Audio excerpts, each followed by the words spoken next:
tanda-tanda bebasnya Dajjal yang terikat itu ada 3. Dalam hadis ini ya.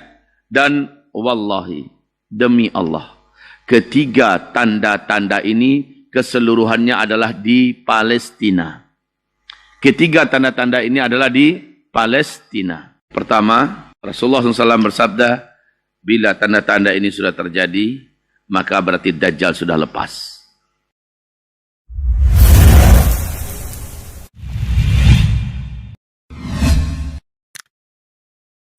Sebelum menonton video ini, sebagai bentuk dukungan kamu terhadap channel ini, jangan lupa subscribe, nyalakan lonceng notifikasi agar kamu tidak ketinggalan video terbaru.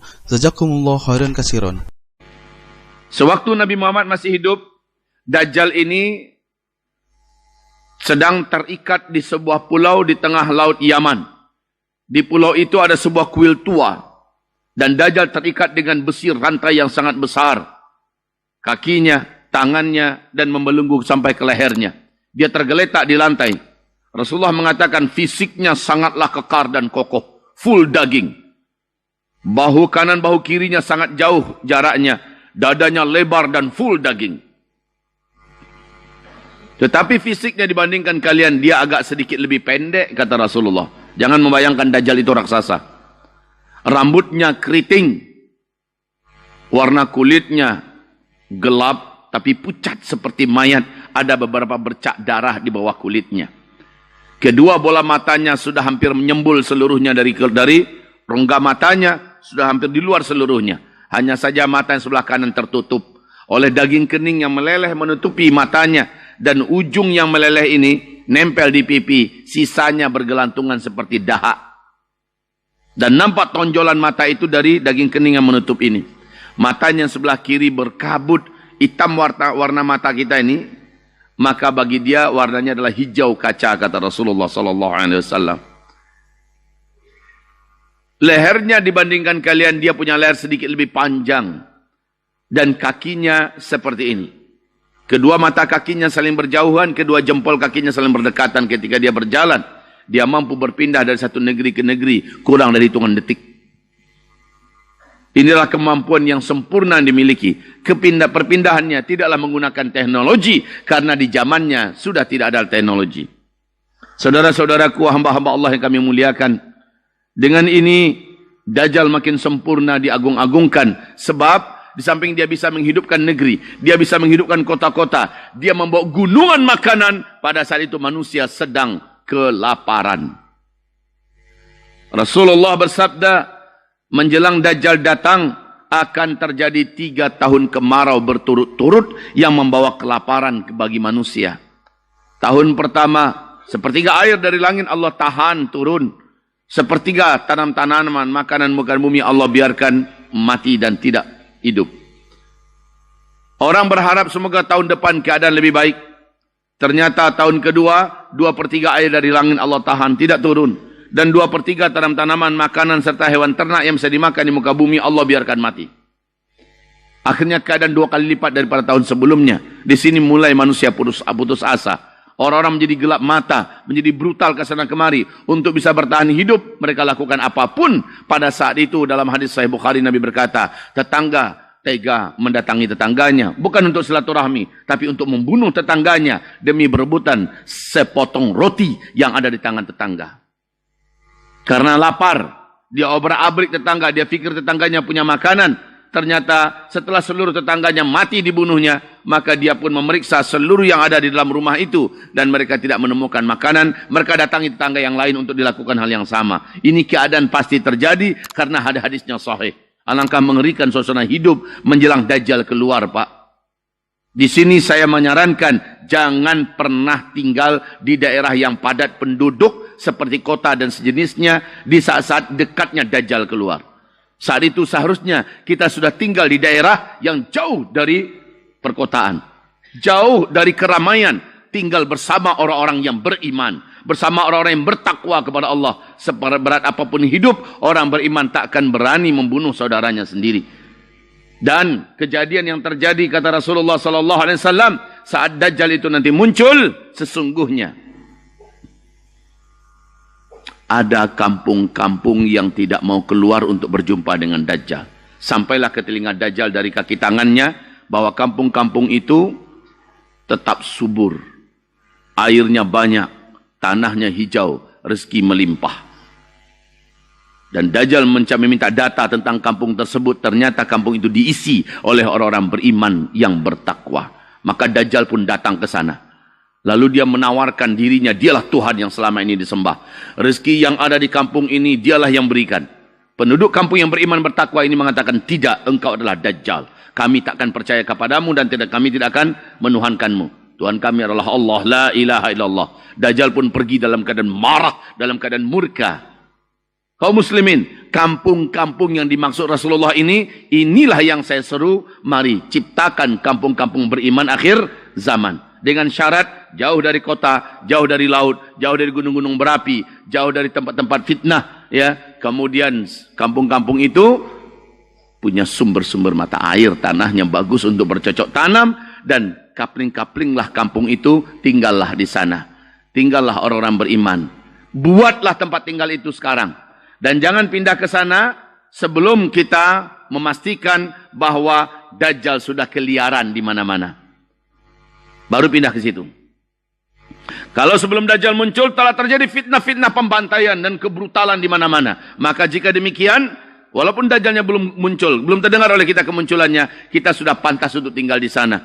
Hanya orang-orang yang berimanlah yang akan dijaga oleh Allah Subhanahu wa taala di akhir zaman apabila mereka sudah bersatu bersama orang-orang beriman yang lainnya. Ini yang saya serukan, setiap provinsi, setiap negara, setiap kota negeri harusnya punya perkampungan ini. Untuk Indonesia sebelah timur, saya tidak merekomendasikan tempat kecuali yang telah saya lihat. Allahu a'lam. Jika seandainya saya benar, semoga Allah memberikan saya pahala 2 kali lipat. Jika saya salah, semoga Allah tetap berikan saya pahala 1 kali. Yang saya rekomendasikan adalah Makassar. Adalah di Gunung Malino. Ada kawasan 1.300 hektar yang punya sumber mata-mata air yang cukup banyak dan besar. Saya sudah survei ke sana. Saya perintahkan PT Hafiz Amanah Indonesia agar ambil kawasan ini, kemudian kapling-kapling umumkan kepada umat. Inilah tempat di mana umat Islam yang beriman bisa berkumpul. Saya dengar Makassar tidak jauh dari sini. Untuk Indonesia sebelah timur. Untuk Kepulauan Jawa, saya merekomendasikan ke Jawa Barat. Ada Nagrek, nama daerahnya Kabupaten Bandung. Ada 300 hektar tanah yang sangat luas, dengan sumber mata air yang melimpah dan banyak sekali. Saya sudah sampai ke sana, saya lihat ini tempat bagus. Untuk Sumatera masih di pesantren saya di Kabupaten 50 kota. Tapi tidak luas, tanahnya hanya 185 hektar, tapi sangat indah sekali dan sumber mata airnya sangat melimpah. Itu baru kaum muslimin. Allahu a'lam. Bila Bapak serius mendengarkan ini, maka persiapkanlah diri kita untuk ke sana. Ustaz, sejauh mana menurut keyakinan Ustaz bahwa tanda-tanda Dajjal itu telah lepas?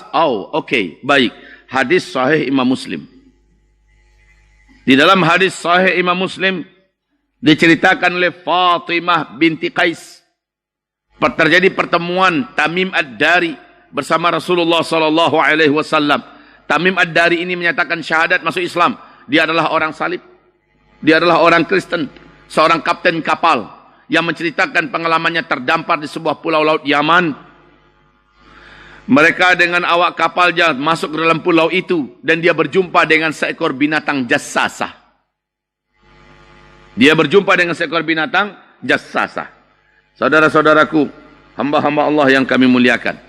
Binatang ini bisa berbicara dan bertanya kepada mereka, apakah kalian datang dari Arab? Setelah dijawab iya, pergilah kalian ke kuil tua sana. Seorang lelaki sudah begitu lama menanti-nanti kalian di sini. Saudara-saudaraku, hamba-hamba Allah yang kami muliakan. Maka mereka pun datangi kuil tua tersebut. Ternyata seorang laki-laki yang sedang terikat dan terbelenggu dengan besi-besi besar dan sangat berat. Dia sedang tergeletak di lantai. Laki-laki itu bertanya, kalian dari Arab? Iya. Apakah sudah muncul Nabi terakhir? Orang yang ummi mengaku-ngaku Nabi namanya Muhammad. Dijawab sudah. Maka laki-laki itu yang terikat itu langsung berkata, jika demikian tak lama lagi aku akan dilepaskan. Lalu terjadilah tanya jawab. Nah berikutnya, tanda-tanda bebasnya Dajjal yang terikat itu ada 3. Dalam hadis ini ya. Dan wallahi, Demi Allah. Ketiga tanda-tanda ini keseluruhannya adalah di Palestina. Ketiga tanda-tanda ini adalah di Palestina. Saudara-saudaraku, hamba-hamba Allah yang kami muliakan dan kami cintai. Pertama, Rasulullah SAW bersabda, bila tanda-tanda ini sudah terjadi, maka berarti Dajjal sudah lepas. Pertama, Danau Tiberias. Dan itu letaknya di Palestina yang sekarang dijajah oleh Israel. Yang kedua, mata air Zugar. Yang ketiga, kebun kurma di Baisan. Saya sebutkan satu persatu. Alhamdulillah saya sudah datang dengan istri saya Idul Adha kemarin ke Palestina. Membawa 96 orang jamaah. Kami telah menyaksikan Danau Tiberias. Selama ini saya menyampaikan saja tanpa pernah datang ke situ. Saya hanya mengandalkan melihat YouTube dan mendengarkan mengikuti berita dari TV Nasional Israel. Tapi kemarin saya langsung datang. Dan kalau Allah mengizinkan lagi, sekarang saya dalam proses pengurusan visa lagi untuk berkunjung lagi ke sana, ke Masjidil Aqsa. Sekaligus melihat lagi, mengajak jamaah melihat Danau Tiberias. Danau Tiberias sejak 2003 telah susut airnya, Pak. Sejak 2003. Danau itu kedalamannya dari permukaan dengan kedalaman yang paling dalam hanya 43 meter saja. Tapi sejak 2003 ke 2013, danau ini sudah susut 16 meter. Pak, itu bukan jumlah yang sedikit, Pak. Dia mirip seperti kuali, ya. Tapi di tengah-tengahnya itu ada bagian dasar danau yang agak sedikit menonjol, ya. Nah, kaum muslimin sejak 2003-2013 sudah susut 16 meter. Dalamnya cuma 43 meter. Artinya sudah lebih 30% penyusutannya, ya. Sementara secara debit sangat besar sekali jumlah kekurangan Danau Tiberias sekarang. 2012 akhir pemerintah Israel telah mengumumkan di TV nasional mereka kepanikan bangsa Yahudi ini. Sebab inilah sumber air satu-satunya bangsa Yahudi di Israel dan sumber air itu sudah susut. 2015 dikejutkan dengan pulau kecil di tengah-tengah Danau Tiberias. Dari mana sumbernya danau ini? Ternyata dasar danau yang paling tinggi, yang paling menonjol, ini sudah kelihatan. Maknanya apa? Airnya semakin menurun. Maka wajar kalau tahun 2016 akhir terdengar oleh kita berita seluruh dunia Israel kebakaran hutannya. Sanggup enggak Israel memadamkan apinya, Pak? Tidak. Israel menjerit-jerit minta tolong ke negara tetangga untuk ikut membantu memadamkan api tersebut. Sebab apa? Sebab danau yang mereka andalkan airnya untuk memadamkan kebakaran itu, jangankan untuk memadamkan kebakaran, untuk mereka saja makan minumnya sudah kurang, apalagi untuk memadamkan api. Makanya dia minta tolong. Kaum muslimin yang kami muliakan, ini fakta yang tidak bisa kita tutup-tutupi. Apakah Bapak Ibu masih ragu? Datanglah ke sana. Yang kedua, apa tadi yang kedua? Mata air Zugar. Di mana letaknya mata air Zugar ini? Hanya beberapa kilo saja dari posisi Danau Tiberias. Hanya kira-kira lebih kurang 7 kiloan dari Danau Tiberias. Saya ajak guide saya dan warga Palestina, ayo kita ke kawasan mata air Zugar. Apa jawaban mereka? Buat apa? Sudah tidak satu tetes pun air keluar lagi dari mata air itu sejak 2 tahunan ini. Ya Allah, ya Rabb. Sejak 2 tahun ini sudah tak ada lagi air yang keluar setetes pun dari mata air Zugar. Padahal mata air Zugar itu tidak pernah berhenti, Pak. Yang ketiga, kebun kurma di Baisan. Di mana Baisan itu? Baisan ini tidak jauh dengan antara Palestina dan berbatasan dengan Israel. Tapi dia masih masuk dalam kawasan Palestina yang dijajah hari ini oleh Israel. Yang dirampok rampas. Saya datang ke situ, saya melihat ke sana. Hanya Allah yang menyaksikan betapa 3 tanda-tanda ini kaum muslimin telah Allah tunjukkan dengan terang dan nyata. Maka dengan ini hamba Allah Zulkifli Muhammad Ali sangat yakin jika manusia terlaknat tersebut, terjahat tersebut, yang memiliki kekuatan tergelap tersebut telah lepas dari ikatan-ikatannya. Nabi bersabda, Dajjal ketika dia lepas, Dengan dia muncul ke tengah-tengah manusia, ada jarak waktu yang Allah berikan sesaat untuk dia mengerjakan, menuntaskan pekerjaannya. Jadi sebelum dia muncul, Pak, membawa segala fitnahnya, dia terlebih dahulu dalam hadis riwayat Imam Ahmad dan Abu Daud, Dajjal akan membebaskan terlebih dahulu seluruh setan-setan terkuat, setan-setan terjahat yang ditangkap, yang dipenjarakan oleh Nabiullah Sulaiman alaihi salam untuk menjadi panglima-panglima perangnya, untuk menjadi panglima-panglima pasukan-pasukan setannya. Jadi ini yang telah dilepaskan oleh Dajjal. Maka dengan ini, saya juga sangat yakin, saya yakin-yakinnya, setan-setan terjahat dan terkuat itu hari ini telah lepas. Ada di bawah komandonya Dajjal dari balik kegelapan. Ibarat Allah yang kami muliakan. Jadi setan-setannya Dajjal telah dilepaskan, yang terkuat. Sementara setan-setan Dajjal dari kalangan manusia, merekalah Illuminati. Ingat itu baik-baik. Merekalah Illuminati. Mereka bersekutu dengan Dajjal dalam kegelapan dan menjalankan semua instruksi Dajjal. Illuminati. Dan sesungguhnya Illuminati punya payung yang disebut dengan Freemasonry. Mereka berkolaborasi untuk menguasai dunia, menyebarkan segala fitnah dan petaka, bencana-bencana dan musibah, peperangan dan peperangan di mana-mana, dan betul-betul demi Allah mereka sedang ada pada puncak kejahatannya saat ini. 3 tanda ini telah terjadi. Ini dari hadis sahih Imam Muslim.